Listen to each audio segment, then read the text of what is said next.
दोस्तों, एक सख्त और ईमानदार डीएम जो एक दिन अपनी नियमित दिनचर्या से बाहर निकलकर सड़क किनारे पानी पूरी खाने बैठ गईं।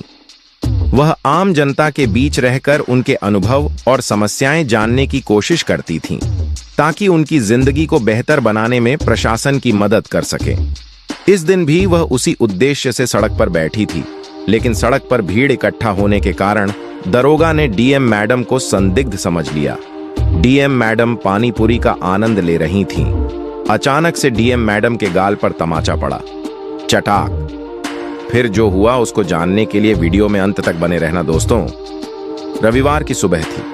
शहर की हलचल कुछ शांत सी लग रही थी। सरकारी दफ्तर बंद थे और लोग छुट्टी का आनंद ले रहे थे।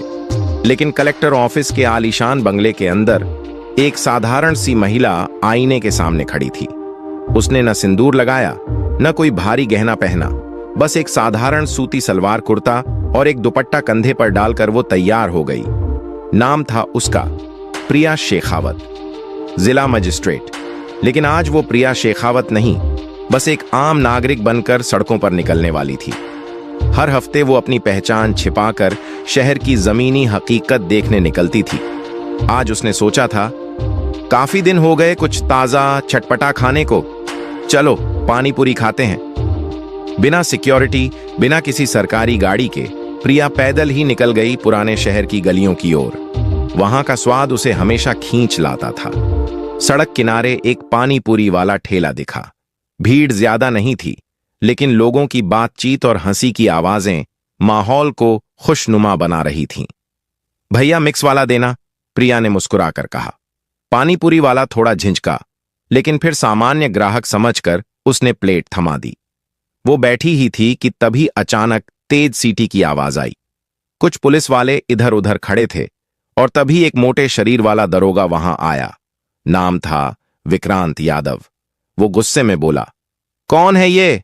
सड़क किनारे तमाशा लगा रखा है, हटो यहां से। प्रिया चौंकी, लेकिन कुछ बोली नहीं। दरोगा ने बिना कुछ पूछे उसके कंधे को झटकते हुए कहा, कानों में रुई डाल रखी है क्या? हट जा यहां से। भीड़ सन्न हो गई। लोग समझ नहीं पा रहे थे कि दरोगा इतना गुस्से में क्यों है। प्रिया ने शांति से कहा, मैं कुछ गलत नहीं कर रही, बस पानी पूरी खा रही हूं। विक्रांत का गुस्सा और भड़क गया। बहुत ज्यादा आंख ला रही है। तू कोई अफसर वफसर समझती है खुद को? सिखा दूंगा सड़क की तहजीब। और फिर एक जोरदार थप्पड़। पूरा इलाका स्तब्ध हो गया। पानी पूरी वाला कांपने लगा। कुछ लोगों ने अपने फोन निकाल लिए, किसी ने वीडियो बनाना शुरू कर दिया। लेकिन सबसे ज्यादा चौंकाने वाली बात यह थी कि प्रिया शांत थी। उसका चेहरा लाल पड़ गया था, लेकिन आंखें उतनी ही गहरी और स्थिर थीं। उसने न चिल्लाया न प्रतिकार किया। उसने बस पानी पूरी वाला देखा और धीरे से कहा, माफ करना भैया, प्लेट वहीं छोड़ दी है। और फिर वो चुपचाप वहां से निकल गई। भीड़ पीछे खड़ी रह गई, सन्न, चुप, अचंभित। किसी को नहीं पता था कि आज उन्होंने किसे थप्पड़ मारते देखा है। कहानी अब सिर्फ एक तमाचे की नहीं रही थी। ये कहानी बनने वाली थी इंसाफ, बदलाव और इंसानियत की लड़ाई की। शहर की सड़कें वहीं थीं, लोग वहीं थे, पर अब माहौल वैसा नहीं रहा था। उस एक थप्पड़ की गूंज जैसे पूरे शहर में फैल गई थी।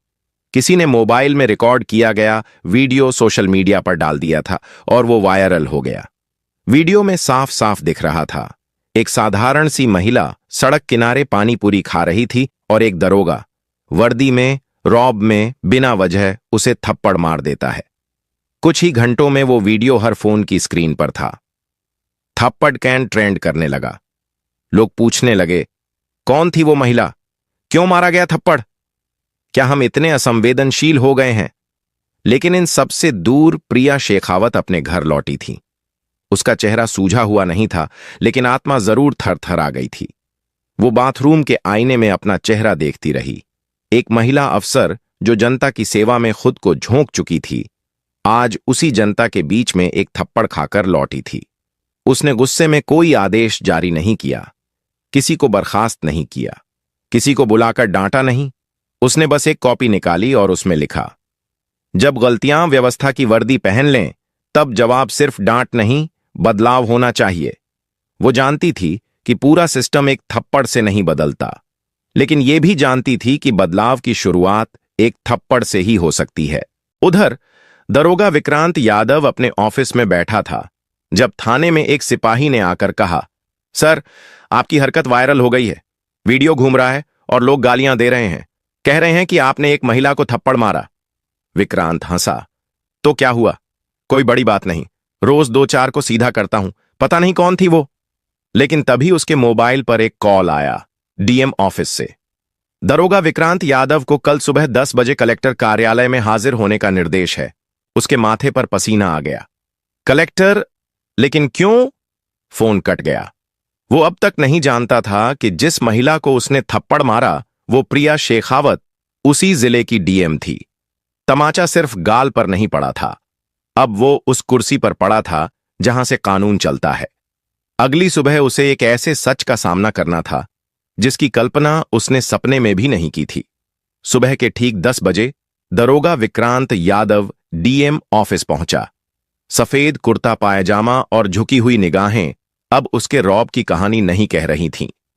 दरवाजे पर तैनात गार्ड ने उससे नाम पूछा और रजिस्टर में एंट्री करवाई। उसका माथा पसीने से भीग चुका था। आपको कलेक्टर साहिबा के केबिन में बुलाया गया है, अर्दली ने सूचना दी। विक्रांत की रफ्तार धीमी हो गई।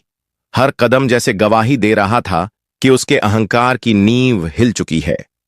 जब वह केबिन के अंदर दाखिल हुआ तो सामने बैठी महिला को देखकर उसके कदम थम गए। उसका चेहरा पीला पड़ गया। बैठिए दरोगा जी। प्रिया शेखावत की आवाज बेहद संयमित थी। उसमें न गुस्सा था न घमंड, सिर्फ सच्चाई की शक्ति थी। विक्रांत कांपती आवाज में बोला, मैडम, मुझे माफ कर दीजिए, मैं आपको पहचान नहीं पाया। प्रिया ने उसकी आंखों में देखा और कहा, वो गलती नहीं थी दरोगा जी, वो अहंकार था। पहचान का क्या है? मैं कोई फिल्मी सितारा नहीं कि सबको याद रहूं, लेकिन एक आम महिला को यूं थप्पड़ मार देना, ये आपकी सोच का स्तर दिखाता है। विक्रांत को कुछ सूझ नहीं रहा था। वो खुद को सबसे ताकतवर समझता था, लेकिन आज शब्द भी उसका साथ छोड़ चुके थे। क्या आपको पता है कि इस शहर में कितनी महिलाएं अपने हक के लिए रोज अपमान सहती हैं? प्रिया की आवाज गूंजी। मैं डीएम हूं, ये बात तो बाद में आई। पहले मैं भी एक औरत हूं। अगर एक डीएम को ये सब झेलना पड़े तो बाकी औरतों का क्या हाल होता होगा, इसका अंदाजा है आपको। कमरे में सन्नाटा था। कुछ सेकंड बाद प्रिया ने इंटरकॉम पर बात की। सीओ साहब को भेजिए। सीओ आए और खड़े हो गए। प्रिया ने फाइल उनकी तरफ बढ़ाई। दरोगा विक्रांत यादव को तत्काल प्रभाव से सस्पेंड किया जाता है। विभागीय जांच के आदेश दिए जाते हैं। विक्रांत वहीं खड़ा रह गया, स्तब्ध, शर्मिंदा और निर्वस्त्र अहंकार के साथ। प्रिया ने जाते जाते सिर्फ इतना कहा, वर्दी सम्मान की पहचान होती है, डर की नहीं। अब कानून सिखाएगा कि सड़कों पर सिर्फ अपराधी नहीं, आम लोग भी होते हैं और हर आम व्यक्ति का सम्मान जरूरी है। वो दिन शहर के लिए एक नजीर बन गया। ऑफिस के बाहर पत्रकारों की भीड़ जुट चुकी थी और जब प्रिया बाहर निकली तो किसी ने पूछा, मैडम, आपको लगा नहीं कि ये आपकी इज्जत का अपमान था? प्रिया मुस्कुराई और बोली, नहीं, ये सिर्फ मेरी नहीं, हर उस महिला की इज्जत का सवाल था जो सड़कों पर अपने वजूद के साथ खड़ी रहती है। और आज उनका वजूद जीता है। कहानी अब सज्जा से आगे बढ़ रही थी। अब ये इनकलाब की दिशा ले रही थी। सस्पेंशन का आदेश शहर भर में गूंज गया था। लोग चाय की दुकानों पर, दफ्तरों में, स्कूलों के बाहर, हर जगह बस एक ही बात कर रहे थे, वो महिला डीएम थी, दरोगा को सस्पेंड करवा दिया। पर असली कहानी अब शुरू हुई थी। वो थप्पड़ सिर्फ एक अधिकारी को नहीं, बल्कि पूरे सिस्टम की नींव को झकझोरने वाला था। और डीएम प्रिया शेखावत जानती थीं कि सिर्फ एक दरोगा को सस्पेंड कर देने से क्रांति नहीं आएगी। क्रांति आती है जब जनता को भरोसा हो कि व्यवस्था उनके साथ खड़ी है। अगले दिन डीएम ऑफिस के सभागार में एक आपात बैठक बुलाई गई।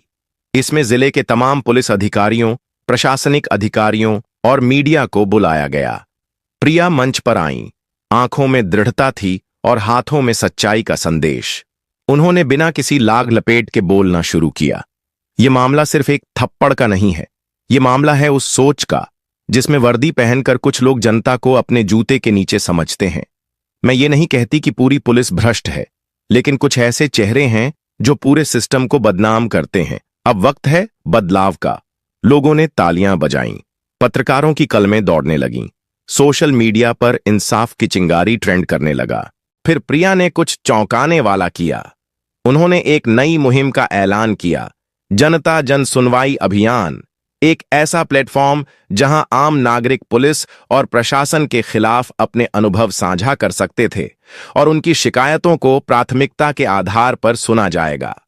हर शिकायत की रिपोर्ट 48 घंटे में तैयार कर संबंधित अधिकारी को दी जाएगी। इस फैसले ने भूचाल ला दिया। कुछ अधिकारियों ने दबे स्वर में इसका विरोध किया, पर अब समय परिवर्तन का था। इस पहल से अगले ही सप्ताह 134 शिकायतें सामने आईं। इनमें से 97 मामले ऐसे थे जो महीनों से दबे पड़े थे और अब उन्हें आवाज मिल रही थी। प्रिया देर रात तक एक एक केस पढ़ती, समाधान निकालती। एक आम महिला से मिली चोट ने उसमें एक ज्वाला जगा दी थी। अब वो सिर्फ डीएम नहीं थी, वो बदलाव की चिंगारी बन चुकी थी। उधर दरोगा विक्रांत यादव घर में गुमसुम बैठा था।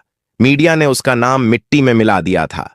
रिश्तेदारों ने फोन उठाने बंद कर दिए थे और जिस ताकत का वो घमंड करता था, अब एक बेबस इंसान की तरह उसके सामने पड़ी थी। रात के अंधेरे में उसने आईने में खुद को देखा और बड़बड़ाया, एक थप्पड़ और सब कुछ बदल गया। नहीं, वो थप्पड़ नहीं था, वो तो एक चिंगारी थी जो अब इंसाफ की लौ बनकर जल रही थी। शहर की सड़कों पर अब कुछ बदला बदला सा था। जहां पहले शिकायतों को अनसुना कर दिया जाता था, अब हर थाने के बाहर एक नया बोर्ड लग गया था, जनता जन सुनवाई केंद्र। यह बदलाव दिखाता था कि अब प्रशासन की आंखें खुली थीं। डीएम प्रिया शेखावत ने खुद उन थानों का निरीक्षण शुरू कर दिया था जिनके खिलाफ सबसे ज्यादा शिकायतें आई थीं। हर दौरे में वे सादे कपड़ों में जातीं, आम नागरिक की तरह। पुलिस वालों की असली तस्वीर अब सामने आने लगी थी। कुछ अच्छे अफसर भी थे जो बदलाव का स्वागत कर रहे थे, लेकिन कईयों के चेहरे पर डर और नाराजगी दोनों थी। एक दिन प्रिया एक छोटे से थाने में पहुंची जहां की हालत खस्ता थी। वहां एक बुजुर्ग महिला थाने के बाहर बैठी थी, आंखों में आंसू और हाथ में एक पुरानी फाइल। प्रिया पास गई। अम्मा, क्या हुआ? बुजुर्ग बोली। बिटिया, 10 साल से बेटे की गुमशुदगी की रिपोर्ट लेकर थाने के चक्कर काट रही हूं। सब कहते हैं चलो भागो यहां से। प्रिया ने फाइल ली और वहीं मौजूद इंस्पेक्टर को बुलाया। क्यों नहीं हुई अब तक इस केस की सुनवाई? इंस्पेक्टर बौखला गया। मैडम, केस तो बहुत पुराना है, कुछ सबूत नहीं। सबूत तुम नहीं थे, ये अम्मा सबूत हैं, और अब से ये केस मेरी निगरानी में चलेगा, प्रिया ने जवाब दिया। अगले ही दिन प्रिया ने हर जिले में एक मानवता केंद्र खोलने का निर्णय लिया, जहां पुलिस और आम जनता मिलकर पुराने मामलों की समीक्षा करेंगे। यह पहल प्रशासनिक इतिहास में पहली बार हो रही थी। इधर जनता में एक नई आशा जन्म ले रही थी। गांव-गांव, कस्बों में लोग कहने लगे थे, अब अधिकारी भी इंसान लगते हैं।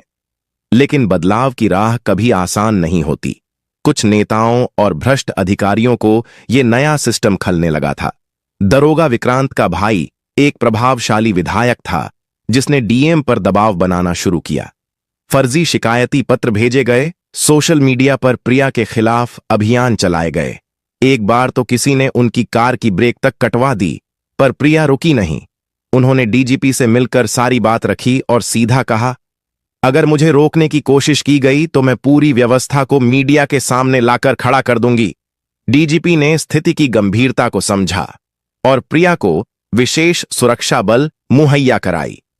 अब प्रिया अकेली नहीं थीं, उनके साथ न्याय की पूरी मशीनरी खड़ी थी। उनका हर कदम लोगों को यह यकीन दिला रहा था कि अगर प्रशासन चाहे तो व्यवस्था बदल सकती है। न्याय की इस राह पर अब चिंगारी नहीं, आग जल चुकी थी और यह आग रुकने वाली नहीं थी।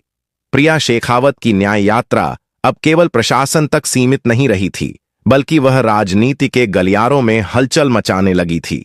जब एक अधिकारी जनता की आवाज बन जाए तो सत्ता की कुर्सियां भी कांपने लगती हैं।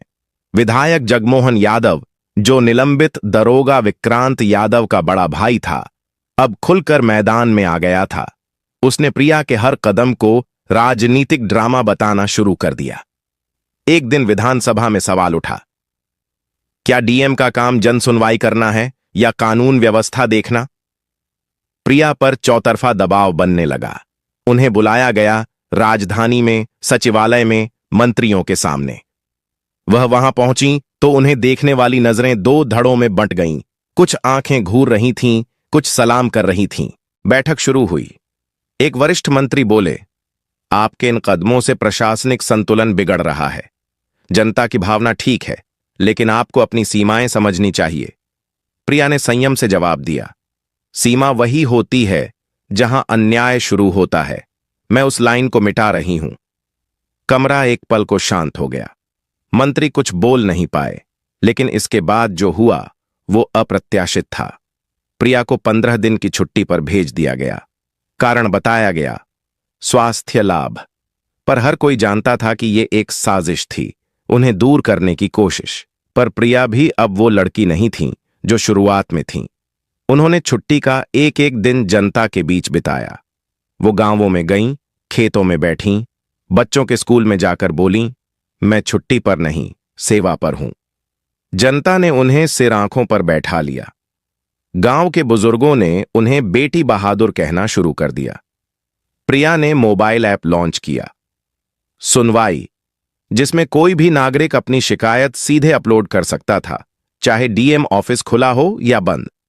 चंद दिनों में हजारों शिकायतें आने लगीं और सैकड़ों का निस्तारण भी होने लगा। इधर सत्ता परेशान थी।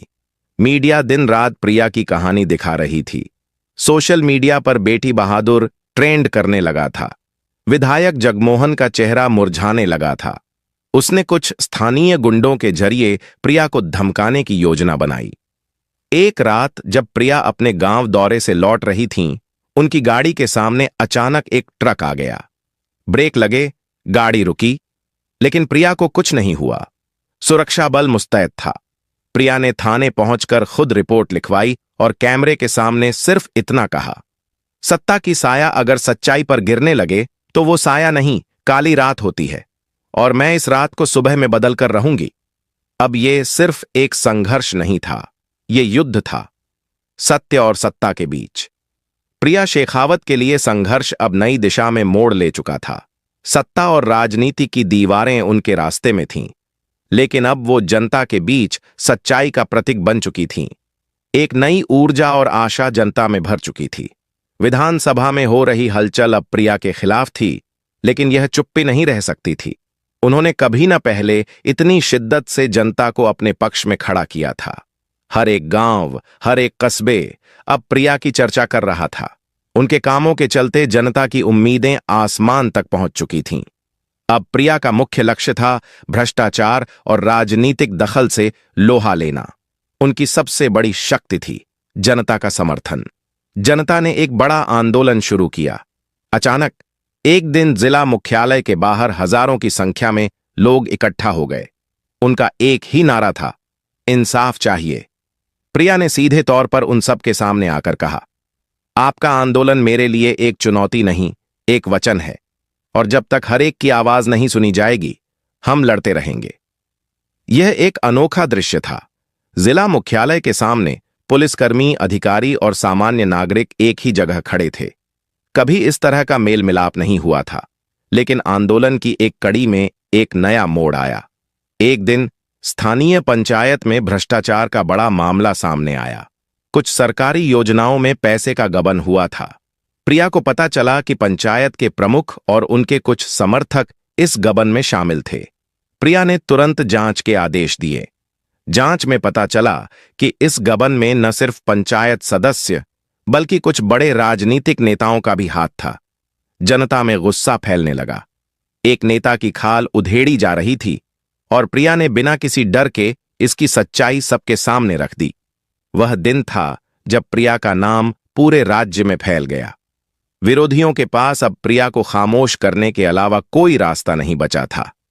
प्रिया ने एक प्रेस कॉन्फ्रेंस बुलाकर कहा, यह केवल शुरुआत है। जब तक जनता की आवाज और उनके हक के खिलाफ साजिशें होती रहेंगी, मैं कभी चुप नहीं बैठूंगी। अब न्याय सिर्फ अदालत तक सीमित नहीं है, अब न्याय जनता के दरवाजे तक आएगा। यह उनका संकल्प था। अब प्रिया के पास सिर्फ अपने अधिकार नहीं, बल्कि अपने लोगों का भरोसा था। और यह भरोसा ही उनकी असली ताकत बन चुका था। प्रिया शेखावत के लिए यह अंतिम कदम था जो उन्हें अपने संघर्ष और आदर्शों के साथ रखना था। सत्ता की चालें अब पूरी तरह से बेनकाब हो चुकी थीं और वह समय आ गया था जब वे खुद को साबित करने में सफल हो चुकी थीं। चुनाव सिर पर थे और सभी की नजरें प्रिया पर थीं। उनका आंदोलन अब सत्ता के खिलाफ एक कड़ा संदेश बन चुका था। जनता में एक नई उम्मीद और विश्वास था कि अगर प्रिया जैसी अफसर हैं तो कानून का राज संभव है। एक दिन प्रिया को राज्य के मुख्यमंत्री द्वारा एक विशेष बैठक में बुलाया गया। यह बैठक महत्वपूर्ण थी क्योंकि मुख्यमंत्री उन्हें समझाना चाहते थे कि राजनीति और प्रशासन के बीच सीमा निर्धारित करना चाहिए। बैठक में मुख्यमंत्री ने कहा, प्रिया, तुम्हारी सख्ती और काम करने का तरीका हमें समझ में आ रहा है, लेकिन क्या तुम नहीं समझती कि ये राजनेता और इनकी सत्ता आसानी से नहीं टूट सकती? प्रिया ने शांतिपूर्वक जवाब दिया, मैंने कभी किसी सत्ता का डर नहीं किया, न ही करूंगी। मेरी जिम्मेदारी है न्याय को लागू करना और जनता को उनका हक दिलाना। मुख्यमंत्री ने थोड़ी देर चुप्पी साधी और फिर गंभीर होकर बोले, तो फिर तुम्हें इस संघर्ष में अपने कदम पीछे खींचने होंगे या यह सत्ता तुम्हें खड़ा नहीं रहने देगी? प्रिया ने बिना एक शब्द कहे बैठक छोड़ दी। अब प्रिया ने अपने अगले कदम का ऐलान किया। वह खुद चुनाव में उतरी।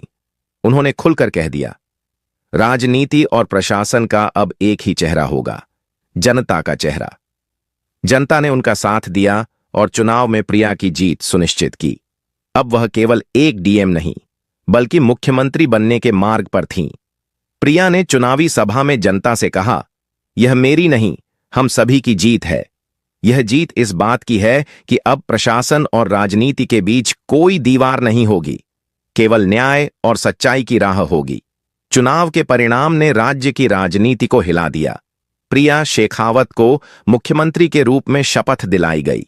अब उनका यह संघर्ष केवल उनकी नहीं बल्कि पूरे राज्य के लिए एक उदाहरण बन चुका था। उन्होंने न्याय की राह पर चलते हुए यह सिद्ध कर दिया था कि जब इरादे मजबूत होते हैं तो सत्ता का कोई रूप उसे नहीं हरा सकता। तो दोस्तों, इस वीडियो में बस इतना ही। अगर आपको यह वीडियो पसंद आया हो तो इसे लाइक करना बिल्कुल न भूलें।